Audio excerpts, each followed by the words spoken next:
Welcome guys, welcome to my channel. आज हमने मध्य प्रदेश का जो असिस्टेंट प्रोफेसर का एग्ज़ाम 4 अगस्त को हुआ था इकोनॉमिक्स का, हम उस क्वेश्चन पेपर को सॉल्व कर रहे थे। चैनल के ऊपर ऑलरेडी इसकी 2 वीडियोस आ चुकी हैं। आज हम इसकी 3rd वीडियो डिस्कस करेंगे। ये जो क्वेश्चन पेपर है नया पैटर्न पे बेस है, तो ये आने वाले HPSC के स्क्रीनिंग एग्ज़ाम में भी हमारी काफ़ी हेल्प करेगा। और एक इम्पॉर्टेंट इन्फॉर्मेशन, आज ही HPSC ने जो PGT की पोस्ट निकाली थी उनकी एग्ज़ाम डेट अनाउंस कर दी है। और हमारा जो सब्जेक्ट है वो इकोनॉमिक्स है, तो इकोनॉमिक्स की जो स्क्रीनिंग की एग्ज़ाम डेट है वो रहेगी आपकी 17 अक्टूबर। 17 अक्टूबर को हमारा जो इकोनॉमिक्स का जो सब्जेक्ट है उसका स्क्रीनिंग एग्ज़ाम होगा। फिर उसके बाद 17 नवंबर को जिनका एग्ज़ाम स्क्रीनिंग टेस्ट क्लियर होगा उनका सब्जेक्टिव एग्ज़ाम होगा। और इसके बाद दिसंबर 2024 में HPSC का क्या होगा, आपका इंटरव्यू होगा। तो ये डेट डिफरेंट सब्जेक्ट्स की आज आउट हो चुकी हैं। अब हम अपना जो हमने मध्य प्रदेश का असिस्टेंट प्रोफेसर का जो एग्ज़ाम पेपर स्टार्ट किया हुआ है उसके क्वेश्चन सॉल्व करते हैं। और अगर आप लोग हमारे चैनल पर नए हो तो आप लोगों को हमारे चैनल की प्लेलिस्ट को विज़िट करना चाहिए, क्योंकि हम बहुत लंबे टाइम से इकोनॉमिक्स के बहुत सारे previous year question papers solve कर चुके हैं। आपको हमारे चैनल पर HPSC का जो प्री एग्ज़ाम हुआ था लास्ट ईयर उसका क्वेश्चन पेपर भी सॉल्व मिल जाएगा।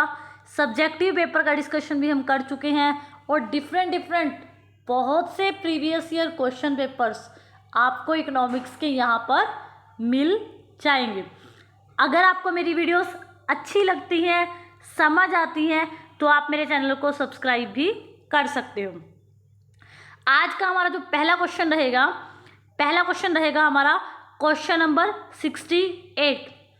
क्वेश्चन नंबर 68 में आपको प्राइस फंक्शन गिवन है, डिमांड आपको बोला है, क्वांटिटी आपको 3 बोली गई है, और यहाँ पर क्या बोला है, कंज्यूमर सरप्लस आपको निकालना है। तो इसके लिए हमें कंज्यूमर सरप्लस का क्या पता होना चाहिए, इसके लिए आपको कंज्यूमर सरप्लस का फॉर्मूला पता होना चाहिए। अगर हम बात करें कंज्यूमर सरप्लस क्या होता है, कंज्यूमर सरप्लस होता है जो ये प्राइस है या ये जो डिमांड फंक्शन है इसका क्या कर दिया जाए, इंटीग्रेशन कर दिया जाए, और प्राइस और क्वांटिटी को आपस में अगर हम मल्टीप्लाई कर दे और उसके बाद सोल्व कर दे तो हमारा कंज्यूमर सरप्लस क्या हो जाएगा, निकल जाएगा। इस क्वेश्चन को मैंने पहले ही सोल्व किया हुआ है ताकि ज़्यादा से ज़्यादा क्वेश्चन हम इस पेपर के सोल्व कर पाएँ और टाइम भी कम लगे। तो यहाँ पर देखिए हमारा क्या था, हमने कंज्यूमर सरप्लस निकालना था। तो कंज्यूमर सरप्लस का मैंने आपको बताया है, यही फॉर्मूला होता है कि आपको डिमांड फंक्शन का इंटीग्रेशन करना है, माइनस क्या करना है, प्राइस इंटू क्वांटिटी को माइनस कर देना है। सबसे पहले हमें P की वैल्यू को निकालना पड़ेगा। इन्होंने बोला है जो X है, जो क्वांटिटी 3 है।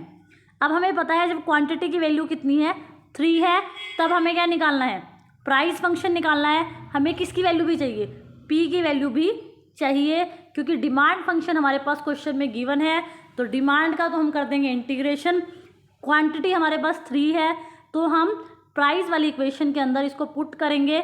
जब आप इसको पुट करोगे तो आपका क्या आ जाएगा, 35 माइनस 2x में 3 पुट किया, एक्स स्क्वायर में आपने फिर 3 पुट किया, तो यहाँ पर आपकी जो प्राइस की वैल्यू है वो कितनी आ गई है, 20 आ गई है। अब हम आगे क्या करेंगे, इस क्वेश्चन को सोल्व करेंगे। तो यहाँ पर हमने क्या किया, यहाँ पे हमने प्राइस फंक्शन को इंटीग्रेशन किया है, minus P0 into Q0, price और क्वांटिटी को मल्टीप्लाई कर दिया। अब इंटीग्रेशन में क्या होता है, जो 35 था वो क्या हो जाएगा, 35x हो जाएगा, और जो माइनस 2x था वो क्या हो जाएगा, 2x स्क्वायर अपॉन 2 हो जाएगा, माइनस एक्स स्क्वायर था तो माइनस x³/3 हो जाएगा, और इधर 20 इंटू 3 क्या हो जाएगा, 60 हो जाएगा। अब यहाँ पर जो लिमिट्स होती है, x की वैल्यू को आपको पुट करना है, x की वैल्यू कितनी है, 3 है। आप इस टर्म के अंदर जब x की वैल्यू को पुट करोगे और आप यहाँ पर सोल्व कर दोगे तो यहाँ पर ये वाला आपका निकल जाएगा 35 इंटू 3, यहाँ 2 से 2 कट गया तो एक्स स्क्वायर में आपको 3 पुट कर देना है, 3 का स्क्वायर माइनस फिर 3 का क्यूब अपॉन 3 माइनस 60। जब आप इसको सोल्व करोगे ना लास्ट में देखो, जब आप इसको सोल्व करते हो तो आपका जो आंसर आएगा इसको मल्टीप्लाई करके 105 minus 3 into 3 minus 3 into 3 upon 3 minus 60। ये सोल्व कर कर आपका कंज्यूमर का सरप्लस 27 आ जाएगा। तो 27 आपका इस क्वेश्चन का क्या हो जाएगा, राइट आंसर हो जाएगा। Option number D, question number 68 का ऑप्शन नंबर डी आपका राइट आंसर हो जाएगा। अगला क्वेश्चन देखिए, अगला क्वेश्चन मध्य प्रदेश की इकोनॉमी से है। तो यहाँ पर ये बोला गया है which sector in Madhya Pradesh has shown consistency improvement in capital output ratio. Capital output ratio क्या होता है कि आपको अगर एक क्वांटिटी किसी आउटपुट की बनानी है तो कितने कैपिटल की ज़रूरत है। क्वेश्चन में भी ये बोला गया है कि मध्य प्रदेश में किस सेक्टर के अंदर कैपिटल आउटपुट रेशो में इम्प्रूवमेंट हुई है। तो सबसे ज़्यादा जो इम्प्रूवमेंट अभी चल रही है 2013-18 में चल रही थी वो टेक्सटाइल में चल रही थी उनकी। तो यहाँ पर ऑप्शन नंबर ए आपका राइट आंसर हो जाएगा। अगला क्वेश्चन देखिए, अगला क्वेश्चन भी मध्य प्रदेश की इकोनॉमी से है। अब क्वेश्चन में बोला है मध्य प्रदेश के अंदर high number of non operational industries, ठीक है, नॉन ऑपरेशनल इंडस्ट्रीज किसकी हैं, ठीक है। यहाँ क्या बोला है, मध्य प्रदेश के अंदर जो under stress high number of non operational industry है वो किसकी है। तो मध्य प्रदेश के अंदर नॉन मेटेलिक, मिनरल्स और बेसिक मेटल्स, ठीक है। तो ये वाली जो ज़्यादा से ज़्यादा क्या है, नॉन ऑपरेशनल क्या है वहाँ पर इंडस्ट्री है। तो यहाँ पर ऑप्शन नंबर सी आपका राइट आंसर हो जाएगा। एचपीएससी में मध्य प्रदेश के क्वेश्चन तो नहीं आएंगे, लेकिन मध्य प्रदेश की इकोनॉमी को छोड़कर बाकी जितने भी रेलिवेंट क्वेश्चन है वो आपको किसी भी एग्जाम में वो पूछ सकता है।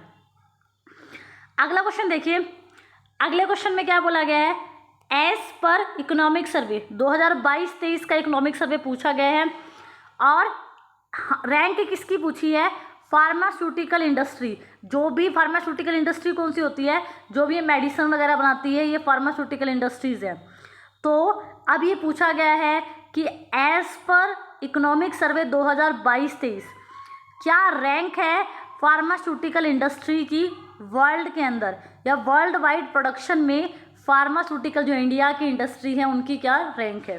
तो इंडिया की जो मेडिसिन इंडस्ट्री है, जो मेडिसिन से रिलेटेड जितने भी प्रोडक्ट्स हैं वो बनाती है, तो उसकी 2022-23 के क्या है इकोनॉमिक सर्वे के हिसाब से जो रैंक है वो क्या है, थर्ड रैंक है। ऑप्शन नंबर ए आपका राइट आंसर हो जाएगा।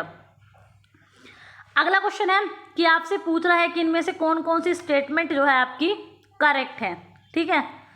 क्वेश्चन में क्या बोल रहा है कि फॉर्मूला है मेजर्स ऑफ डिस्पर्जन, डिस्पर्जन को मेज़र करना है। डिस्पर्जन क्या होता है, आपका जो नंबर्स के फॉर्म में जो भी डेटा है उसमें कितना फैलाव है। डिस्पर्जन मतलब उसमें कितना वेरिएशन है, कितना फैलाव है, उसको अगर आपको मेज़र करना पड़े तो आप किस किस चीज़ से उसको मेज़र करेंगे, या कौन कौन सी स्टेटमेंट नीचे दी गई है वो सही है। तो पहले क्या बोला गया है, स्टैंडर्ड डेविएशन जो होता है नेचुरल नंबर्स का, उसका फॉर्मूला होता है ये। तो ये स्टैंडर्ड डेविएशन नेचुरल नंबर्स के फॉर्मूले की जो स्टेटमेंट है बिल्कुल सही है। अगर हमें नेचुरल नंबर्स का स्टैंडर्ड डेविएशन निकालना होता है तो हम क्या करते हैं, इसी फॉर्मूले का क्या करते हैं, यूज़ करते हैं। अगला देखिए, अगली स्टेटमेंट में क्या बोला है, क्वार्टाइल डेविएशन जो है क्या है, 3/2 है स्टैंडर्ड डेविएशन के।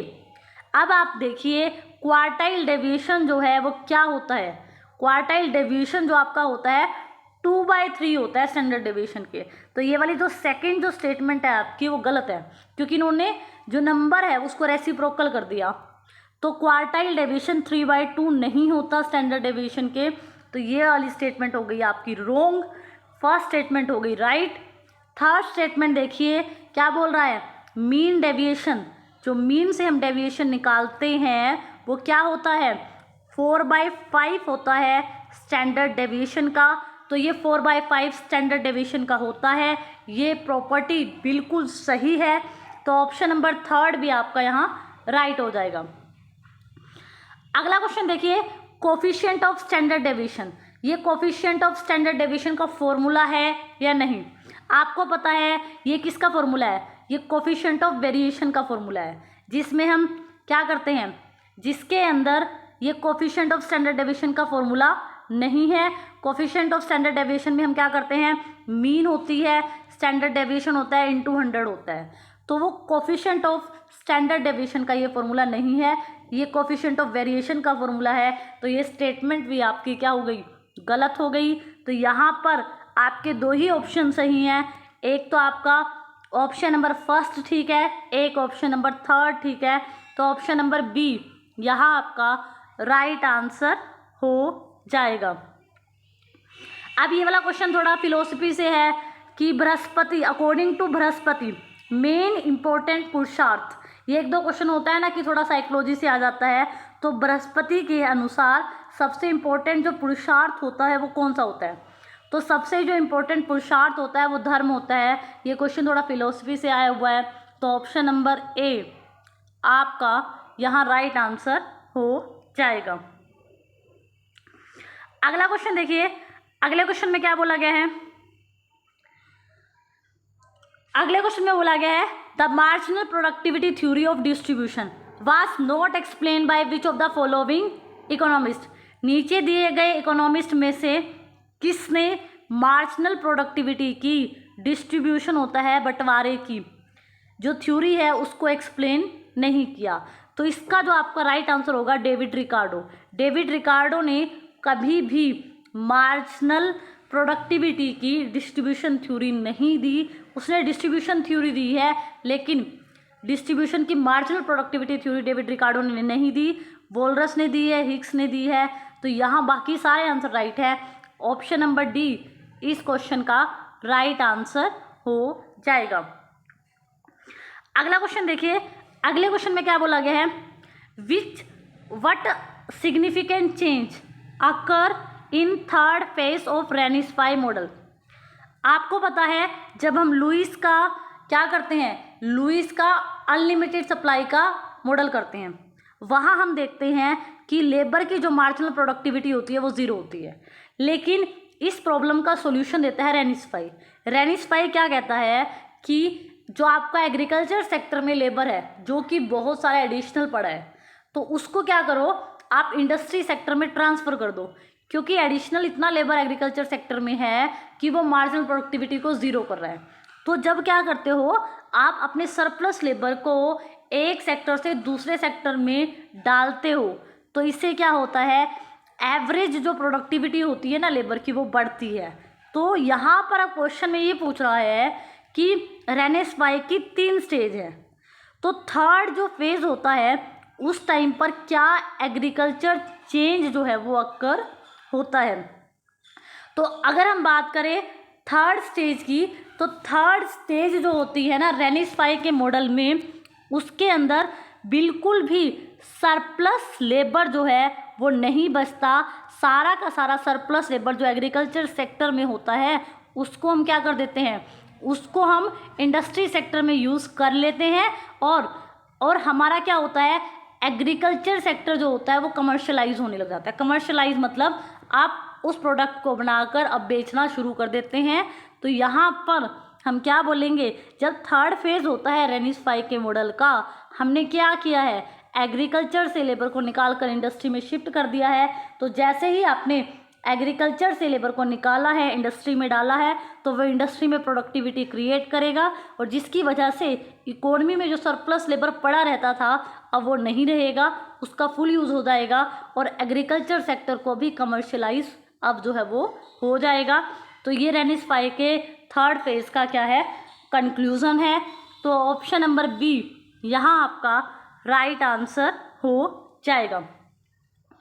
अगला क्वेश्चन देखिए, विच concept does arrow theory of learning by doing focus on achieve productivity. Arrow ने आपको पता है सब कि एरो ने लर्निंग बाय डूइंग का कॉन्सेप्ट जो है दिया है कि एक इंसान जो होता है वो करके सीखता है। अब यहाँ क्वेश्चन ये कह रहे हैं कि जो एरो की थ्योरी है लर्निंग बाय डूइंग कि करके सीखना, वो किस पर फोकस करती है, मतलब प्रोडक्टिविटी कैसे अचीव होगी। तो उसमें क्या बोला है, मैंने आपको क्या कहा है, करके सीखना। तो एरो ने क्या बोला है नीचे दिए गए ऑप्शन में कि प्रैक्टिस होगी, बंदा खुद से प्रैक्टिस करेगा, वो जितना प्रैक्टिस करता रहेगा उतनी सेल्फ उसकी परफेक्शन आएगी, सेल्फ परफेक्शन आएगी तो वो कहीं ना कहीं इनोवेशन भी ट्राई करेगा। तो एरो ने क्या कहा है कि अगर हमें प्रोडक्टिविटी को ज़्यादा बढ़ाना है, प्रोडक्टिविटी है उत्पादकता, अगर आपको उत्पादकता को बढ़ाना है तो प्रैक्टिस कीजिए, प्रैक्टिस से सेल्फ परफेक्शन आएगा और आप अपने आप छोटी मोटी इनोवेशन करने लगोगे।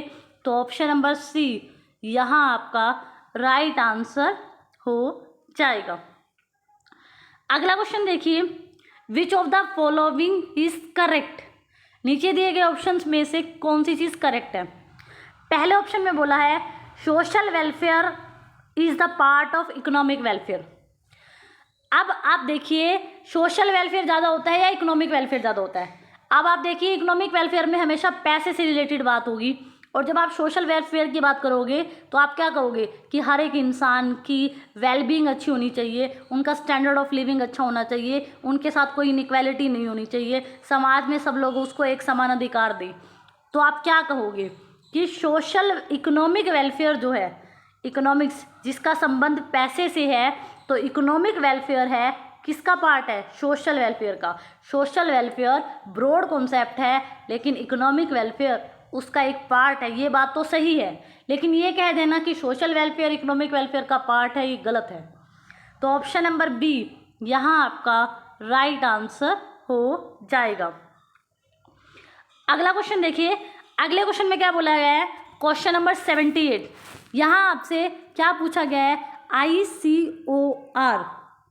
ICOR जो शब्द है इसका आपसे मतलब पूछा है। ICOR refers to additional amount. Additional amount मतलब आपको ICOR का पहले तो इंक्रीमेंटल कैपिटल आउटपुट रेशो क्या समझ आया। ICOR की फुल फॉर्म है इंक्रीमेंटल कैपिटल आउटपुट रेशो, ठीक है, कि आपको एक एडिशनल आउटपुट को बढ़ाने के लिए एक एडिशनल, मान लो आप एक क्वांटिटी बना रहे थे किसी चीज़ की, अब आप उसकी आपको 2 बनानी है, तो आपको इस एडिशनल एक यूनिट आउटपुट की बढ़ाने के लिए कितने कैपिटल की ज़रूरत है, ये इसका मतलब है।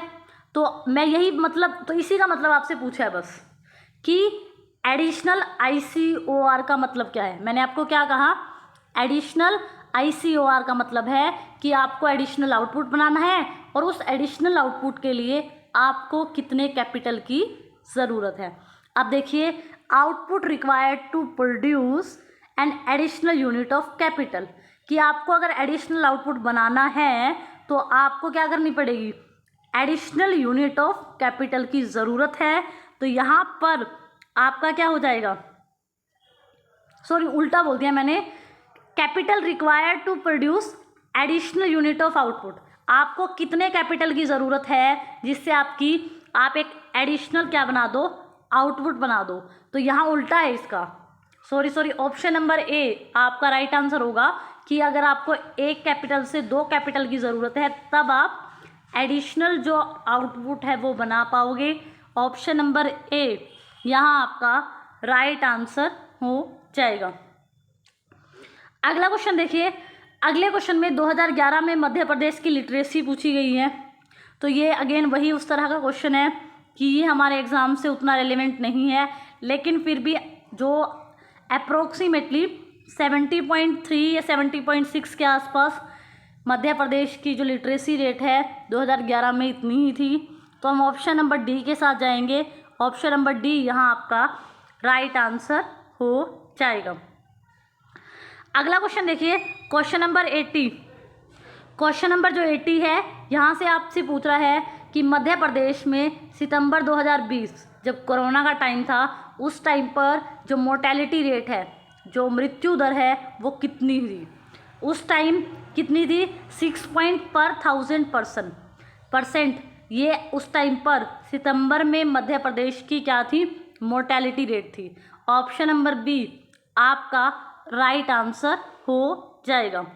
अगला क्वेश्चन देखिए, यहाँ पर बोला गया है कि मल्टीप्लायर जो होता है, गुणक, वो किस पे डिपेंड करता है? आपको सिंपल सा एक काम करना है इसमें। मल्टीप्लायर किस पे डिपेंड करता है? 1 माइनस MPC, ये मल्टीप्लायर का फॉर्मूला होता है। मार्जिनल प्रोपेंसिटी टू कंज्यूम जितनी ज़्यादा होगी, मल्टीप्लायर की वैल्यू भी उतनी ही ज़्यादा होगी। या फिर मार्जिनल प्रोपेंसिटी टू सेव जितनी कम होगी, मल्टीप्लायर की वैल्यू उतनी ही ज़्यादा होगी। तो यहाँ पर हम देखते हैं हमें क्या गिवन है। यहाँ पर एवरेज प्रोपेंसिटी से कोई लेना देना नहीं है, एवरेज प्रोपेंसिटी टू सेव से भी कोई लेना देना नहीं है। हम कहेंगे मल्टीप्लायर का साइज कितना बड़ा होगा, ये आपका ये बताएगा कि आप कितना खर्च करते हो।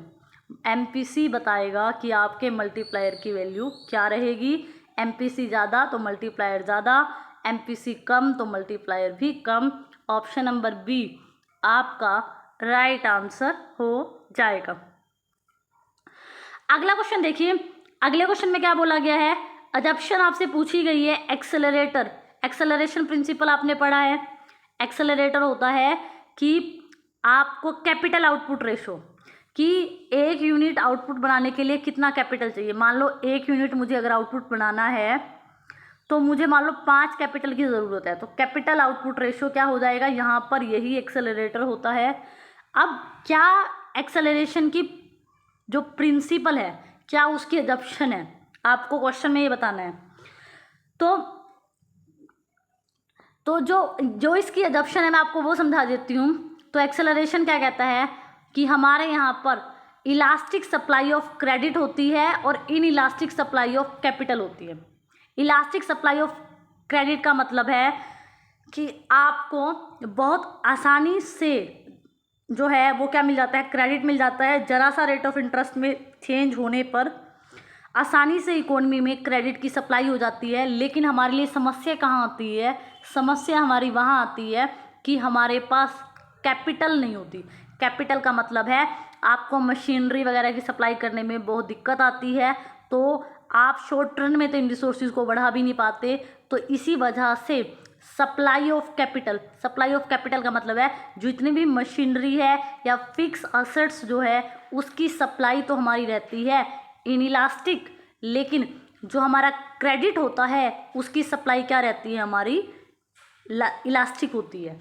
तो यहाँ पर कि इलास्टिक सप्लाई ऑफ क्रेडिट और इनइलास्टिक सप्लाई ऑफ कैपिटल, इस क्वेश्चन का आपका राइट आंसर हो जाएगा। अगला क्वेश्चन देखिए, which among the following statement is appropriate in case of cost theorem that efficient use of resources in two side externality can bargain together। अब आपको पता है कि कोस थ्योरम किसने दी थी? रोनाल्ड कोस ने दी थी।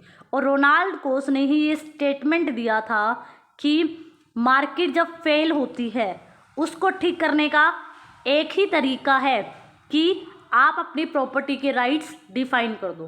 ठीक है, मान लो प्रॉपर्टी आपके 2 लोग हैं जो वहाँ रह रहे हैं, मान लो एक रिले है एक ओल है, तो आप इनके बीच में क्या करो? प्रॉपर्टी राइट को डिफाइन करो।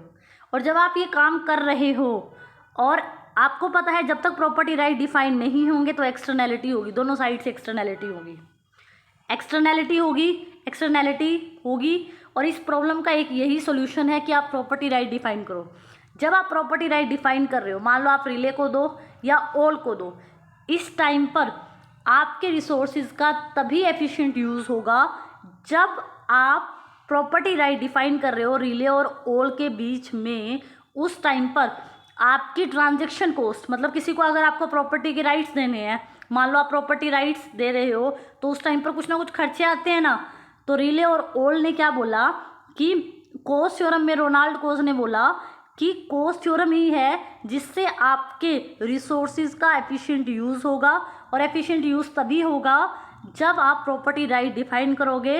और प्रॉपर्टी राइट डिफाइन करते टाइम आपकी ट्रांजेक्शन करने की जो कॉस्ट है ना, मान लो आप रिले को प्रॉपर्टी राइट दो या ऑल को प्रॉपर्टी राइट दो, तो आपकी उस टाइम पर ट्रांजेक्शन करना, मतलब रिले को ट्रांसफ़र करना प्रॉपर्टी राइट, उस टाइम पर ये ट्रांजेक्शन हुआ, तो इसमें आपकी कॉस्ट अगर ज़ीरो आएगी तभी आपकी ये टू साइड एक्सटर्नैलिटी की जो प्रॉब्लम है सॉल्व होगी। और ऑप्शन नंबर सी आपका इस क्वेश्चन का राइट आंसर हो जाएगा। अगला क्वेश्चन देखिए, अगले क्वेश्चन में क्या बोला गया है, according to Hicks technical change as labour saving. अब क्या बोला गया है, हिग्स के हिसाब से लेबर सेविंग का मतलब क्या है। अब आप सिंपल सी बात है कि लेबर सेविंग का मतलब है कि आप लेबर को कम यूज़ कर रहे हो और कैपिटल को ज़्यादा यूज़ कर रहे हो।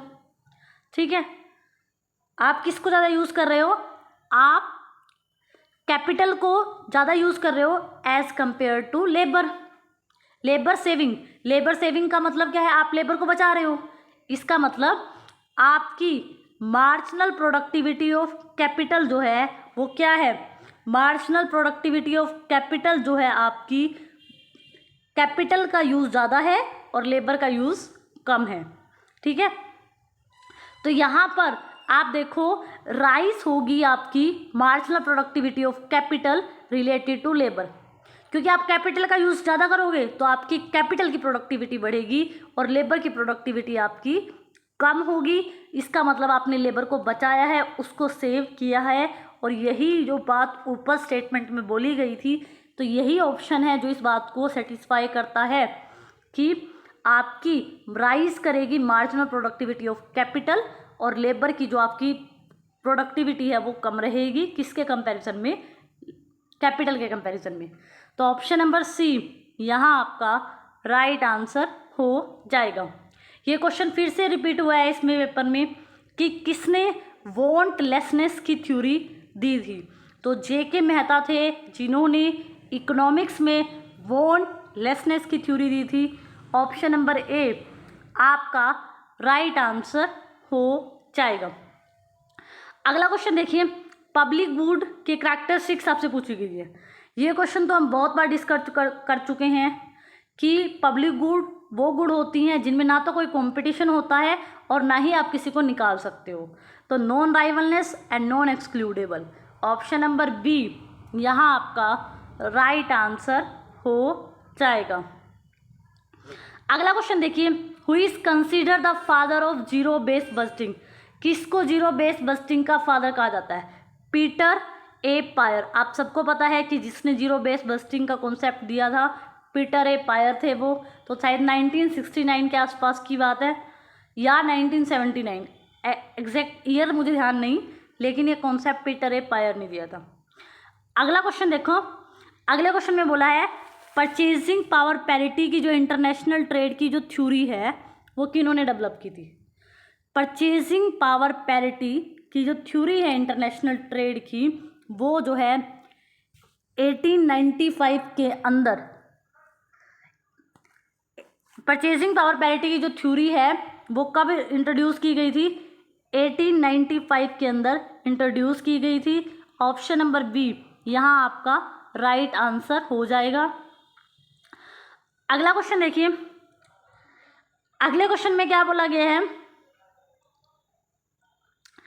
एनुअल ग्रोथ रेट ऑफ पर capital nominal income at constant price, 11-12 का प्राइस रखना है कांस्टेंट, और 2022-23 के फर्स्ट एडवांस एस्टीमेट जो आए थे उसमें इंडिया की एनुअल ग्रोथ रेट आपको बतानी है। तो इस क्वेश्चन का जो राइट आंसर होगा, आप मुझे, क्योंकि सर्चेबल क्वेश्चन है, आप मुझे बताओगे कि फर्स्ट एडवांस एस्टीमेट में इंडिया की एनुअल ग्रोथ रेट कितनी रही। इस क्वेश्चन का आंसर आपने कमेंट सेक्शन में देना है। अगला क्वेश्चन देखिए, which of the following is not done in the process of काई स्क्वायर टेस्टिंग। पहली बात पता होना चाहिए कि काई स्क्वायर टेस्टिंग होती क्या है। काई स्क्वायर टेस्टिंग एक टेस्ट है जिसका यूज़ करके हम क्या करते हैं कि जो हमारे वेरिएबल्स हैं, मान लो वेरिएबल्स की जो कैटेगोरिकल वेरिएबल्स होते हैं, कैटेगोरिकल वेरिएबल्स जो हमारे हैं उनके बीच में कितना एसोसिएशन है, या उन वेरिएबल्स के बीच में क्या रिलेशन है और कितना वो एक दूसरे से संबंधित हैं, ये काम टेस्ट करने का काई स्क्वायर टेस्ट का है। मैंने आपको क्या समझाया, chi square testing is a statistical test है to use to determine whether there is a significant association between two categorical variables. अब आपको ये बताना है कि इनमें से कौन सा काम जो है काई स्क्वायर टेस्ट नहीं करता। सबसे पहली बात, जब हम किसी चीज़ को टेस्ट करते हैं तो वहाँ पर हम नल हाइपोथेसिस बनाते हैं। तो काई स्क्वायर टेस्ट में भी नल हाइपोथेसिस आपको ये बताता है कि जो कैटेगोरिकल वेरिएबल्स हैं उनके बीच में कोई रिलेशन नहीं है। तो इसका तो यूज़ हम करते हैं काई स्क्वायर टेस्टिंग में। काई स्क्वायर टेस्टिंग कैलकुलेशन भी होती है, ये भी ठीक है। और जो हाइपोथेसिस हमने बनाई है वो ट्रू है या नहीं, ये भी टेस्ट हम करते हैं काई स्क्वायर टेस्ट से। तो काई स्क्वायर टेस्ट का कभी भी यूज़ अर्थमेटिक मीन के लिए नहीं किया जाता, क्योंकि मैंने आपको अभी काई स्क्वायर की डेफिनेशन बताई तो उसमें कहीं अर्थमेटिक मीन के बारे में कोई डिस्कशन नहीं हुआ था। तो ऑप्शन नंबर ए, यहाँ आपसे पूछा था कि कौन सा करेक्ट नहीं है जब हम काई स्क्वायर को टेस्ट करते हैं। ऑप्शन नंबर ए यहाँ आपका राइट आंसर हो जाएगा। अगला क्वेश्चन देखिए, who determine the price in perfect competition. Perfect competition में कौन प्राइस डिटरमाइन करता है?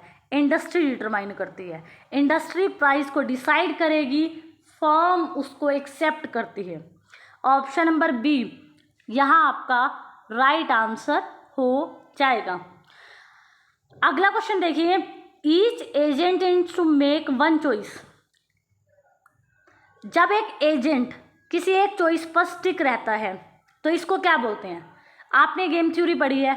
गेम थ्योरी के अंदर हम क्या करते हैं कि कोई प्लेयर है वो एक ही स्ट्रेटजी को फॉलो करता है। मान लो उसकी ये स्ट्रेटजी है कि उसे अपने प्रोडक्शन को या सेल्स को बढ़ाने के लिए एडवर्टाइज करना है, तो वो एक इसी तरीके को अपनाता है और बार बार एडवर्टाइज कर कर अपनी सेल्स को बढ़ा रहा है। तो जब एक प्लेयर या एक एजेंट किसी एक ही स्ट्रेटजी पर रहता है तो इस प्रोसेस को बोलते हैं प्योर स्ट्रेटजी। प्योर मतलब वो इसमें कोई चेंज नहीं करता, एक ही स्ट्रेटजी से वो अपने प्रॉफिट को इंक्रीज करना चाहता है, तो इसको बोलते हैं प्योर स्ट्रेटजी। मिक्स स्ट्रेटजी में वो कोई दूसरी स्ट्रेटजी को भी यूज़ कर सकता है। अगला क्वेश्चन देखिए, अगला क्वेश्चन क्या है? According to Pigou the reason of adjustment in labour market. Pigou classical economist था। अभी ये कह रहे हैं कि पीगू के हिसाब से लेबर मार्केट में अगर हमें एडजस्टमेंट करनी है तो उसमें क्या चीज़ हम यूज़ करेंगे।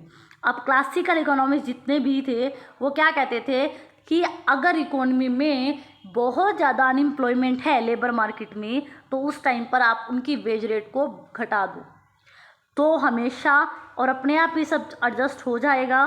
तो पीगू ने भी लेबर मार्केट में एडजस्टमेंट के लिए यही चीज़ कही कि आप क्या कर दो, चेंज कर दो वेज रेट को। वेज रेट घटाकर ज़्यादा से ज़्यादा लोगों को काम दिया जा सकता है और लेबर मार्केट में जो अनएम्प्लॉयमेंट की प्रॉब्लम है उसको दूर किया जा सकता है।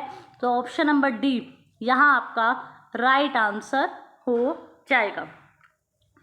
अगला क्वेश्चन देखिए, which among the following is relation to technology is correct. अब आपको ये बताना है कि इनमें से कौन सी बात सही है। Capital intensive technology is labour using. अब आप ये बताओ, फर्स्ट स्टेटमेंट में क्या बोल रहा है कि हम कैपिटल को बहुत ज़्यादा यूज़ कर रहे हैं। कैपिटल इंटेंसिव टेक्नोलॉजी को लेबर यूजिंग थोड़ी बोलेंगे। आप क्या बोल रहे हो पहली लाइन में कि हम कैपिटल को ज़्यादा यूज़ कर रहे हैं, तो कैपिटल इंटेंसिव टेक्निक को हम क्या बोल सकते हैं? लेबर सेविंग तो बोल सकते हैं, लेबर यूजिंग नहीं बोल सकते, क्योंकि आप यूज़ तो कैपिटल कर रहे हो। तो पहला तो गलत हो गया। लेबर इंटेंसिव टेक्नोलॉजी को आप कैपिटल यूजिंग बोल रहे हो। सेकंड में देखिए, आप लेबर का ज़्यादा यूज़ कर रहे हो। किसका यूज़ कर रहे हो? लेबर का यूज़ कर रहे हो और कह रहे हो हम कैपिटल यूज़ कर रहे हैं, तो ये बात भी गलत है। थर्ड में देखिए, आप लेबर इंटेंसिव टेक्निक, ज़्यादा से ज़्यादा लेबर टेक्निक का यूज़ कर रहे हो और कैपिटल को सेव कर रहे हो, ये बात सही है। दो ही चीज़ थी ना आपके पास, एक आपके पास लेबर था, एक आपके पास कैपिटल थी। यहाँ आप लेबर इंटेंसिव टेक्नोलॉजी में लेबर को क्या कर रहे हो, ज़्यादा यूज़ कर रहे हो, और अपने आप ऑब्वियस सी बात है कैपिटल आपका क्या हो गया, सेव हो गया। तो ये स्टेटमेंट करेक्ट है। ऑप्शन नंबर सी यहाँ आपका राइट आंसर हो जाएगा। अगला क्वेश्चन देखिए, अगला क्वेश्चन है the only objective of economic planning is to achieve economic equality. ये स्टेटमेंट किसने दिया था कि हमने जो 5 ईयर प्लान स्टार्ट किए हैं, इस प्लानिंग का सिर्फ एक ही ऑब्जेक्टिव है कि हमें इकोनॉमिक इक्वालिटी चाहिए। मतलब हमारे देश में इकोनॉमिक पैसे को लेकर बहुत ज़्यादा इनइक्वालिटी है और हमारा मकसद यही है कि हम इकोनॉमिक इक्वालिटी को लेके आए। तो ये स्टेटमेंट जो है किसने दी थी, तो ये स्टेटमेंट की अगर हम बात करें EF डर्बन ने ये स्टेटमेंट दी है।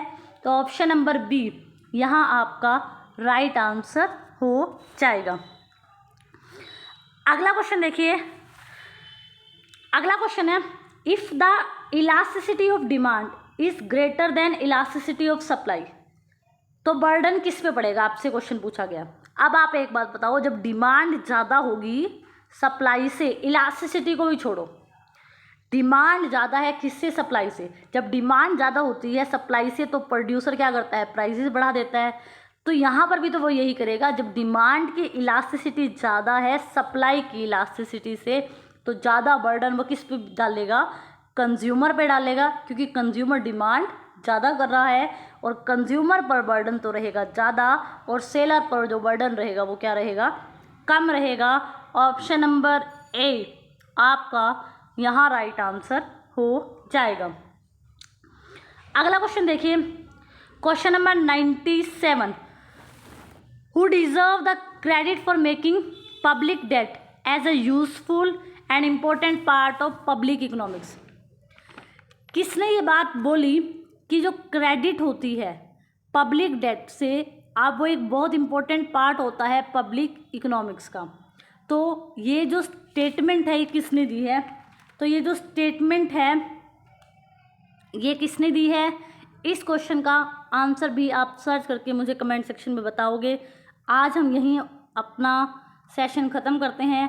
आने वाली वीडियो जो रहेगी 1 या 2 हम इस क्वेश्चन पेपर को भी कंप्लीट कर लेंगे। आपको मेरी वीडियोस अच्छी लगी हो तो प्लीज़ मेरे चैनल को लाइक करना, शेयर करना, सब्सक्राइब करना। Thank you so much for watching this.